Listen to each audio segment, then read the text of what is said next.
할렐루야. 오늘부터는 이렇게 구약의 강해를 잠깐 중단하고 신약을 먼저 하겠습니다. 주께서 말씀하시기를 율법과 선지자의 모든 예언한 것은 요한까지니 그 이후부터는 천국 복음이 전파되어 사람마다 그리로 침입하느니라. 이렇게 말씀하셨습니다. 그 말씀이 계속해서 나의 마음속에 이렇게 크게 자리 잡으면서 도저히 구약 강해를 계속할 수가 없었습니다. 그래서 오늘부터는 그런 하나님 나라의 복음, 천국 복음, 그런 신약의 말씀을 마태복음부터 이렇게 그런 큰 어떤 하나님 나라의 복음, 천국 복음이라는 주제를 가지고 이 신약을 이렇게 전체를 강의를 이렇게 하고자 합니다. 아무쪼록 성령께서 저 도우시고 또 은혜를 주셔서 이 신약에 나타난 그 풍성한 아버지의 은혜와 사랑, 말할 수 없는 우리 주님의 희생과 사랑, 성령님의 전지전능하신 성령님의 역사하심, 어떤 그런 은혜 가운데서 기쁨과 감사가 넘치고 또 그런 천국의 기쁨과 그런 의와 평강이 넘치는 그런 삶을 살게 되기를, 또 그런 천국이 저와 여러분의 심령 안에 이루어지는 그 천국이 점점 더 확장되고 더 왕성해지기를 예수 이름으로 축복합니다. 마태복음 보겠습니다. 마태복음 1장입니다. 아브라함과 다윗의 자손 예수 그리스도의 계보라. 왜 이렇게 아브라함과 다윗의 자손 예수 그리스도의 계보라? 그러니까 예수 그리스도의 계보가 아브라함과 다윗부터 이렇게 나타나고 있을까요? 왜 아담으로부터 나타나지 않고, 왜 노아로부터도 시작되지 않고, 왜 아브라함과 다윗의 자손 예수 그리스도의 계보라 이렇게 시작되고 있을까요? 그것은 아브라함을 아버지께서 이렇게 부르시고 아브라함의 아버지를 하늘에 계신 그런 아버지를 믿으셨을 때 그 믿음을 의로 여기시고, 그리고 아브라함에게 내 씨로 말미암아 천하 만민이 복을 받으리라. 아브라함에게 그런 하늘에 계신 아버지께서 약속하신 것입니다. 그 언약, 그 약속으로 말미암아 예수 그리스도가 이 땅에 오셨고, 우리는 예수를 믿음으로 아브라함에게 약속하신 대로 그 복을 함께 받고 있는 것입니다. 그래서 갈라디아서나 이런 데서는 믿음이 있는 아브라함과 함께 복을 받느니라. 예수를 믿는 자들은 말이죠. 그리고 또 아브라함의 자손인 줄 알지어다. 우리를 또 아브라함의 자손이라 그래요. 그러니까 예수 그리스도를 계보를 이렇게 나타낼 때 아브라함부터 시작하고 있다는 것입니다. 그러면 다윗의 자손이라고 하는 것은 어떤 의미인가? 이제 아브라함이 이삭을 낳고 이삭이 야곱을 낳고 야곱이 12아들을 낳았는데 그 12아들 중에 넷째가 유다죠. 그리고 유다에게 애언되기를 그런 통치자의 홀이 떠나지 아니할 것이다. 그리고 그 유다 지파에서 다윗이 탄생했고 이렇게 그런 아버지께 마음이 합한 자다 이렇게 기록되었습니다. 그리고 이제 그 다윗에게 또 아버지께서 이렇게 약속하신 언약이 있습니다. 그것을 다윗 언약이라고 합니다. 그래서 이제 그런 이 다윗은 왕이지요. 그러니까 아브라함은 믿음에 의해 시작이고, 다윗은 또 그런 그 왕권, 어떤 그런 하나님 나라를 이렇게 그런 의미한다면 그 나라의 통치자가 되는 예수 그리스도를 의미하는 어떤 그런 의미에서 아브라함과 다윗의 자손 이렇게 기록하고 있는 것으로 보여집니다. 어떻든 이런 깊은 의미를 다 이해할 수 없다 할지라도 예수님은 다윗의 자손으로 오셨고 아브라함의 자손으로 오신 것입니다. 그것은 약속된 어떤 하늘에 계신 아버지의 그런 약속과 관련이 있다는 것입니다. 아브라함과 다윗의 자손 예수 그리스도의 세계라. 그래서 다윗 언약이라든가 아브라함의 언약은 이제 또 때가 되면 어떤 구약 성경에서 이렇게 자세히 살필 때가 있겠습니다. 아브라함과 다윗의 자손 예수 그리스도의 계보라. 아브라함이 이삭을 낳고 이삭은 야곱을 낳고 야곱은 유다와 그의 형제들을 낳고 유다는 다말에게서 베라스와 세라를 낳고.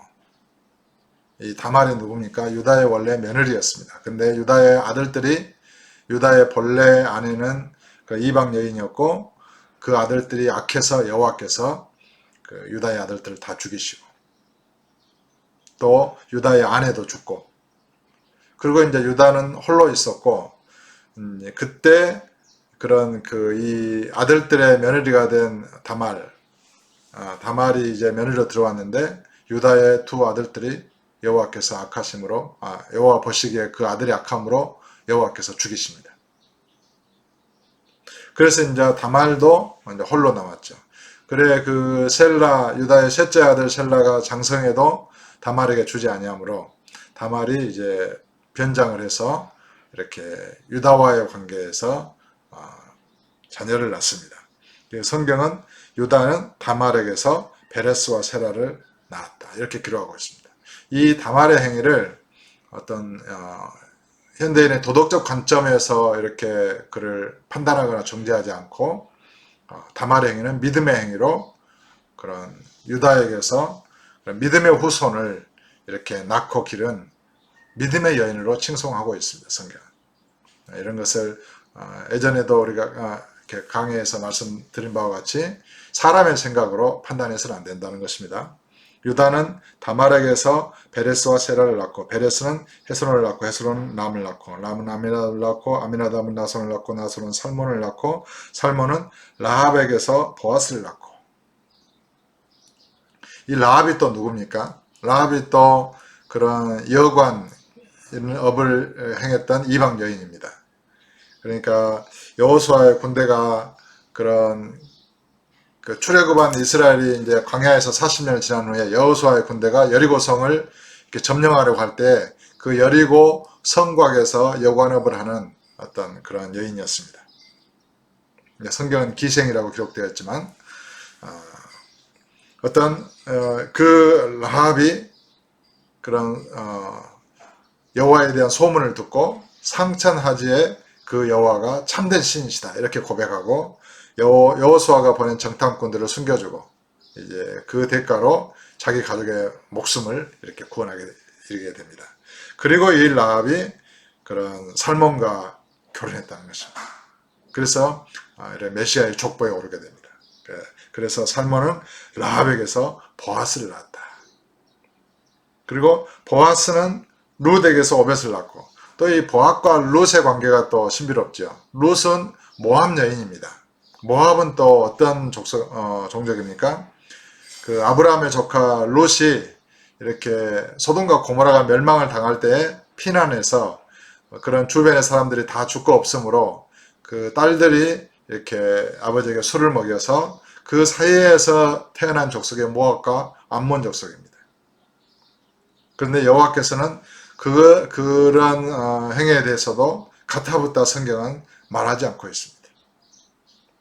그 모압 여인 그 룻에게 이제 그런 이스라엘에게서 그런 그 흉년을 피해서 모압 지방으로 이민을 간 이스라엘 한 가정이 있었습니다. 그게 나오미의 가정이었죠.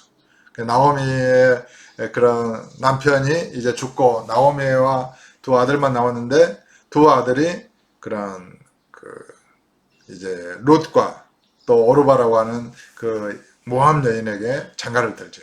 근데 이 나오미의 두 아들이 자식이 없이 손자가 없이 다 죽어버렸어요. 그리고 세 여인만 남았다는 것입니다.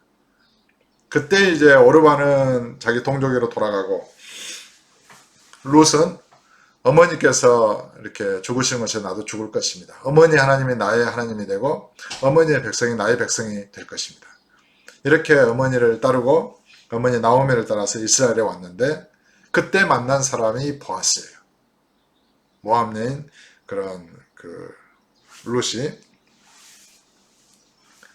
아브라함의 조카 그러니까 조카 롯하고 이 모압 여인 룻하고 이름이 좀 비슷해서 제가 좀 헷갈리게 이렇게 말했는지도 모르겠습니다. 용서하십시오.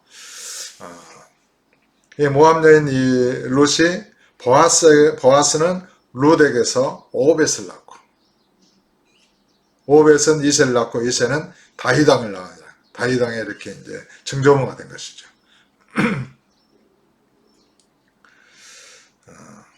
다윗은 우리아의 아내에게서 솔로몬을 낳고, 그러니까 또 이 다윗왕에서 이어지는 메시아의 족보도 참 이것도 이렇게 성경에 기록되어 있죠. 다윗왕이 왕궁에 있을 때 목욕하는 그런 밧세바라는 여인을 보고 이제 불렀는데, 이 밧세바라는 여인은 그런 다윗왕의 군대 중에 우리아라고 하는 충성된 그런 장수 중에 장수의 아내였다는 것입니다. 그래 다윗왕이 이 밧세바와 이렇게 이제 그런 불러들인 이후에 밧세바가 임신을 했습니다. 그 사실을 알리니까 다윗왕이 우리아를 불러요. 전장에 나가 있는 우리아를. 그래서 집에 들어가서 자라. 이제 그러니까 이 우리아가 얼마나 충성된지, 내 부하들은 전장터에 있는데 나는 아내와 함께 집에 편히 잘 수 없다. 그래서 움막에서 자요. 그래서 술을 먹이고 또 권해도 말을 듣지 않아요. 그래서 다윗왕이 우리아의 손에 편지를 들려서 요압에게 밀서를 보내죠. 전쟁 중에 극심한 중에 우리아를 죽게 하라. 그래서 이제 이 우리아가 전쟁 중에서 죽어요. 그리고 다윗왕은 그런 이 우리아의 아내 밧세바를 아내로 취합니다. 거기서 이제 그 본래 임신했던 아이는 죽고 나중에 태어난 아이가 솔로몬입니다. 그러니까 다윗은 우리아의 그런 아내에게서 솔로몬을 낳고, 성경은 이렇게 기록하고 있는 것입니다. 그때 이제 그 나단이라고 하는 선지자가 이렇게 말하죠. 이제 다윗 왕에게 와가지고 어떤 한 사람이 있는데 아주 양이 수천만이 되는 부자가 있고 양이 한 마리밖에 없는 가난한 사람이 살았는데, 이 사람이 부자가 친구가 오니까 자기 양떼 중에서 양을 잡지 않고 그 가족과 같이, 자식과 같이 된 그런 가난한 자의 한 마리밖에 없는 양을 빼앗아 가지고 잡아서 친구에게 대접했나이다. 그러니까 다윗이 노하면서 그는 죽을 자다. 그때 나단이 말하죠. 왕이여, 당신이 바로 그 사람입니다. 그러니까 다윗 왕은 여러 이렇게 후궁들이 있었고 모든 권세와 영광을 다 가졌는데, 그 충성된 부하 우리아의 그런 하나밖에 없는 아내를 빼앗아 가지고 또 그런 그 우리아를 죽였다는 것입니다. 그래서 다윗 왕이 눈물로 회개하고, 이 다윗 왕의 범죄로 말미암아 다윗 왕의 가정에 비극적인 사건들이 계속해서 발생합니다. 참 이 다윗은 그런 여호와의 마음에 합한 자다 이렇게 기록되었는데, 나중에 권세와 영광을 다 차지하고 전쟁에 나가지 않고 왕궁에 있을 때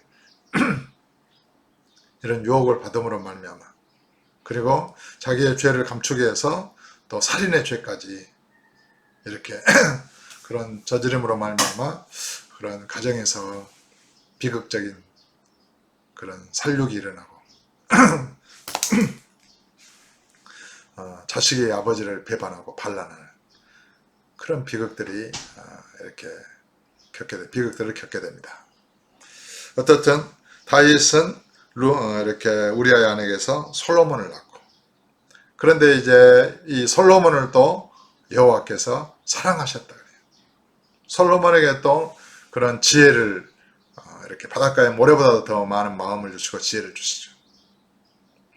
그러니까 이런 그런 아버지의 그런 역사하심, 전능하신 주님의 역사하심은 사람의 생각으로는 헤아릴 길이 없습니다. 사실은 그 지혜와 무궁한, 아마 제 생각에는 이 다윗 왕에게서 솔로몬 같은 지혜의 왕을 낳을 믿음의 여인은 이 밧세바 외에는 없었다, 그런 생각이 되어집니다. 또 그런 보아스에게서 그런 다윗 왕의 할아버지인 오벳을 낳을 만한 그런 믿음의 여인은 세상 천지에 모압 여인 룻밖에 없었다. 그래서 주께서 모압 여인으로 나오미를 인도하시고 룻을 모압에게서 데리고 나오신 것이 아닌가. 저는 이제 그런 생각을 많이 했더랬습니다. 왜 이런 비극적인 성경의 역사가 이렇게 그런 기록되고 거기서 메시아의 족보가 이렇게 이어지고 있는 것인가? 사람이 이렇게 행한 것은 악한 것이지만 여호와께서는 그것을 또 선으로 바꿔서 악을 선으로 바꿔서 아버지의 뜻을 이루시고 또 메시아의 족보를 이렇게 이루어가고 계신 것이 아닌가 그렇게 생각이 되어집니다. 그래서 이런 다윗은 우리아의 아내에서 솔로몬을 낳고 솔로몬은 르호보암을 낳고 르호보암은 아비야를 낳고 아비야는 아사를 낳고 아사는 여호사밧을 낳고 여호사밧은 요람을 낳고 요람은 우시아를 낳고 우시아는 요담을 낳고 요담은 아하스를 낳고 아하스는 히스기야를 낳고 히스기야는 므낫세를 낳고 므낫세는 아몬을 낳고 아몬은 요시아를 낳고 바벨론으로 사로잡혀 갈 때 요시아는 여고냐와 그의 형제들을 낳으니라. 바벨론으로 사로잡혀 간 후에 여고냐는 스알디엘을 낳고 스알디엘은 스룹바벨을 낳고 스룹바벨은 아비옷을 낳고 아비옷은 엘리야김을 낳고 엘리야김은 아소를 낳고 아소는 사독을 낳고 사독은 아킴을 낳고 아킴은 엘리옷을 낳고 엘리옷은 엘리아사를 낳고 엘리아사는 mat단을 낳고 mat단은 야곱을 낳고 야곱은 마리아의 남편 요셉을 낳았으니 마리아에게서 그리스도라 칭하는 예수가 나시니라. 그러니까 사실은 이 남자의 족보 그런 요셉 마지막에 이제 요셉이 마리아의 남편이었는데 요셉에게서 예수님은 탄생하신 것이 아닙니다. 그런데 마리아에게서 그리스도라 칭하는 예수가 나시니라. 그래서 남자의 족보를 말하면서 예수님은 이렇게 아브라함과 다윗의 자손 예수 그리스도의 계보다 이렇게 기록하고 있다는 것입니다. 그럼 마리아도 유다의 자손이었을 것이다. 이제 누가복음을 들어서 누가복음의 족보와 이 마태복음의 족보는 약간의 이제 중간에 이름들이 차이가 있습니다. 그래서 이 마리아가 바로 유다 자손의 족보에 들었을 것인데 이제 남자들만 이렇게 족보에 넣음으로 말미암아 이렇게 마태복음은 그렇게 족보를 기록하고 있고 실제로 마리아가 유다의 족보에 들었을 것이다. 유다의 후손 자손이었을 것이다. 이렇게 해석하기도 합니다. 사실 이 여성의 미토콘드리아 그런 RNA 어떤 그런 유전자 정보 중에 그런 뭐 정보를 추적하면 그런 하와이까지 이른다 뭐 이렇게 되는데 이 목의 사이도 있지 않습니까? 그래서 이 예수 그리스도는 또 여자의 후손으로 오셔요. 마리아에게서 그리스도가 칭하는 예수가 나십니다. 요셉의 씨로 예수가 태어나지 않고 예수님은 마리아에게서 태어납니다. 여자의 후손으로 오십니다. 그러니까 참 이 성경에서 여자는 독특하고 유전적 과학적으로도 이 여성의 DNA 유전자 정보가 특별하다고 이렇게 알려져 있습니다. 아마 앞으로도 과학이 발달하면서 그런 것이 이렇게 잘 이렇게 밝혀지지 않을까 싶습니다. 마리아에게서 그리스도라 칭하는 예수가 나시니라. 이 여자의 후손에 대한 예언은 창세기에서도 기록되었죠. 뱀에게 여호와께서 이렇게 하와를 깨어서 범죄하게 한 뱀에게 너는 여자의 후손과 원수가 될 것이다. 그리고 여자의 후손은 내 머리를 이렇게 부술 것이다. 그렇게 이제 예언하고 계시죠. 바로 그 여자의 후손이 예수 그리스도이신 것입니다. 17절입니다. 그런즉 모든 대수가 아브라함부터 다윗까지 연례되어 다윗부터 바벨론으로 사로잡혀 갈 때까지 연례되어 바벨론으로 사로잡혀 간 후부터 그리스도까지 연례되더라. 예수 그리스도의 나심은 이러하니라. 그의 어머니 마리아가 요셉과 약혼하고 동거하기 전에 성령으로 잉태된 것이 나타났더니 이 성령으로 잉태된 처녀 마리아에게서 바로 예수 그리스도가 탄생하셨는데 예수 그리스도는 성령으로 처녀 마리아의 몸에 잉태된 것입니다. 이것을 인카네이션, 성육신이라 그러죠. 그러니까 말씀의 하나님이 육신이 되어 오실 때에 성령으로 주의 영이 그런 마리아의 몸에 그런 육신의 몸으로 잉태된 것입니다. 그러니까 육신으로 잉태된 바로 예수 그리스도는 태초부터 있는 말씀의 하나님이셨습니다. 말씀의 신이셨습니다. 태초에 말씀이 계시니라.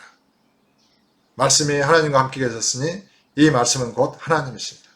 이 말씀이 육신이 되어 오신 분이 바로 예수 그리스도입니다. 그러니까 성령께서 마리아의 몸에 그런 육신으로 이렇게 예수 그리스도를 잉태되게 하셨습니다. 19절에 그의 남편 요셉은 의로운 사람이라 그를 드러내지 않냐고 가만히 끊고자 해요. 마리아의 남편 요셉은 이제 약혼했는데 자기 아내 될 사람 마리아가 자기와 이렇게 결혼도 하기 전에 함께 살기 전에 아이를 가졌다는 것이 드러난 거예요. 이 아이는 성령으로 잉태된 예수 그리스도입니다. 그러니까 요셉의 입장에서는 이거 다른 남자가 있구나 하고 이렇게 소문을 낸다면 이 여자는 돌에 맞아서 죽습니다.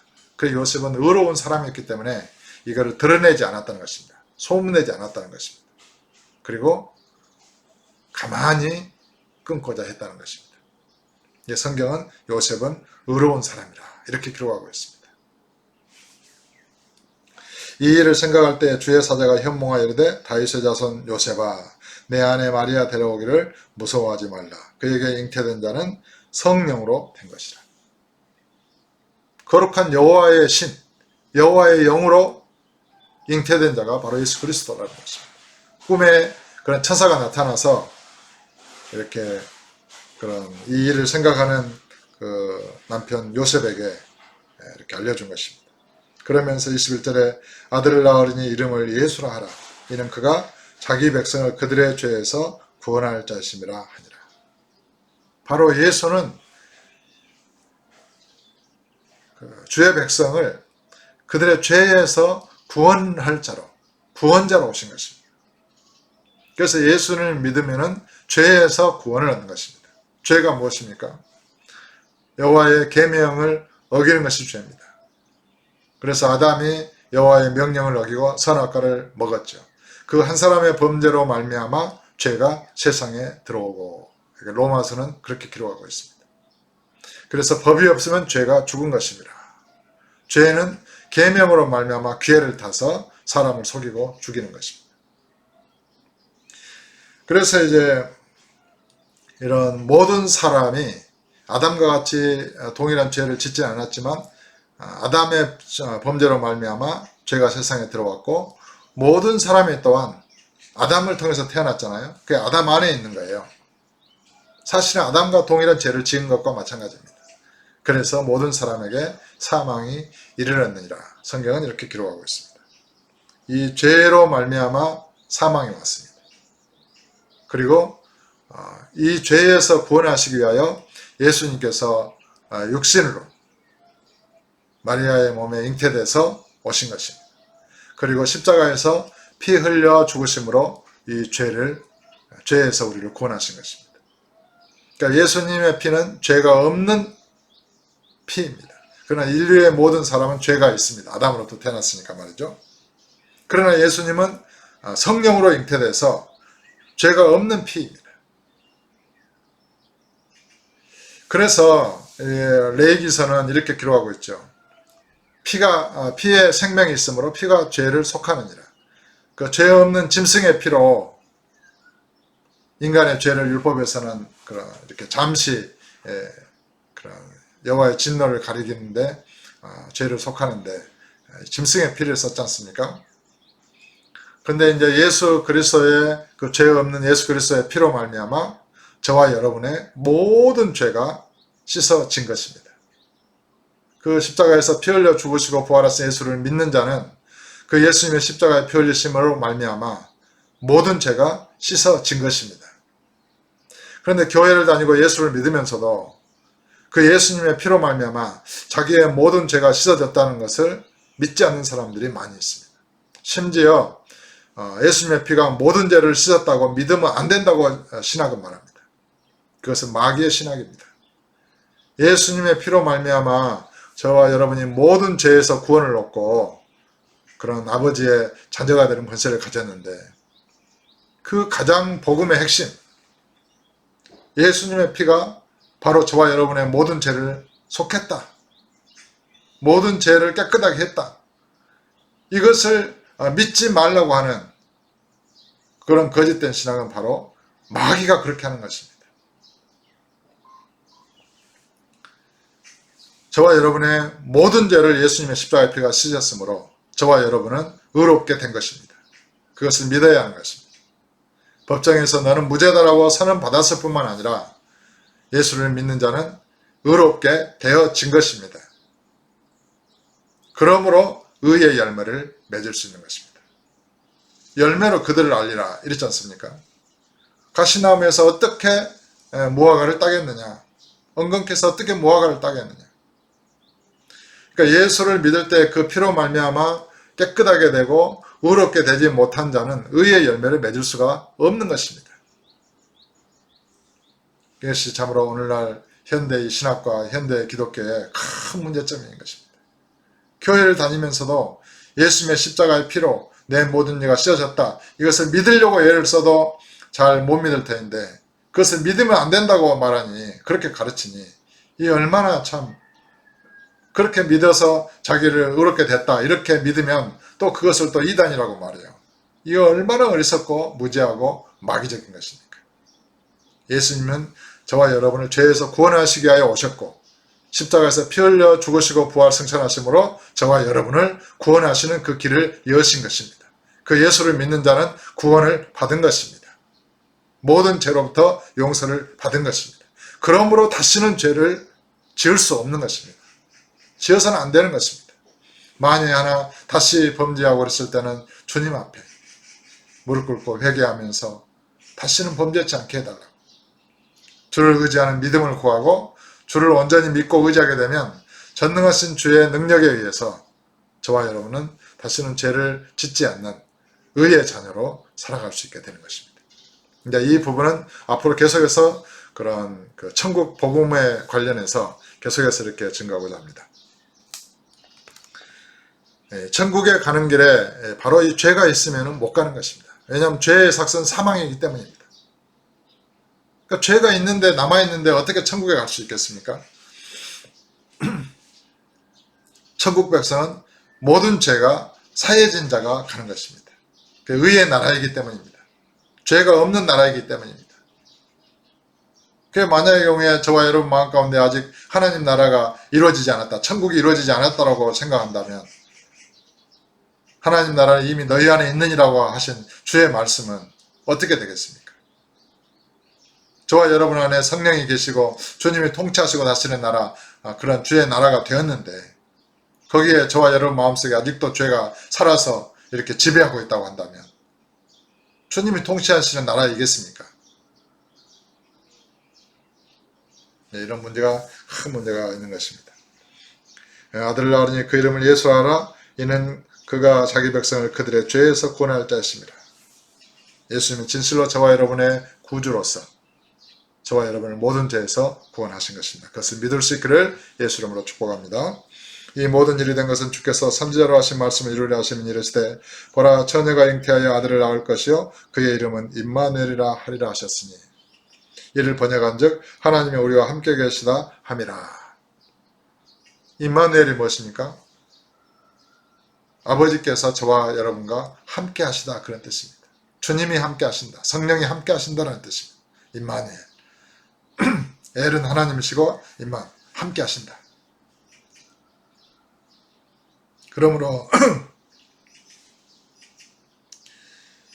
이런 처녀로서 마리아가 예수 그리스도를 잉태하셨고 바로 예수 그리스도를 낳으셨고 그의 이름은 임마누엘이라. 하나님이 우리와 함께 하신다. 그런 의미라는 것입니다. 요셉이 잠에서 깨어 일어나 주의 사자의 분부대로 행하여 그의 아내를 데려왔으나 아들을 낳기까지 동침하지 아니하더니 나음의 이름을 예수라 하니라. 그래서 이렇게 예수님은 성령으로 말미암아 처녀 마리아의 몸에 잉태됐고 육신의 모습으로 오셔서 그 육체로 십자가에 못 박혀 죽으셔서 그 무죄한 죄 없으신 그 주님께서 피를 흘려 죽으심으로 그 피로 말미암아 저와 여러분의 모든 죄를 속하시고 부활하심으로 말미암아 저와 여러분을 새 생명 가운데 살도록 함께 일으키신 것입니다. 아무쪼록 오늘부터 시작되는 이 복음, 천국 복음, 또 복음이란 무엇인가, 하나님 나라의 복음, 이것과 관련해서 이렇게 저와 여러분 가운데서 천국의 기쁨과 감사가 넘치고 주님의 의로우심과 선하심과 그 자비하심과 그 영광의 풍성함으로 말미암아 오늘도 그런 행복하시고 그런 예수 이름으로 승리하는 그런 복된 삶이 되시기를 주 예수 이름으로 축복합니다.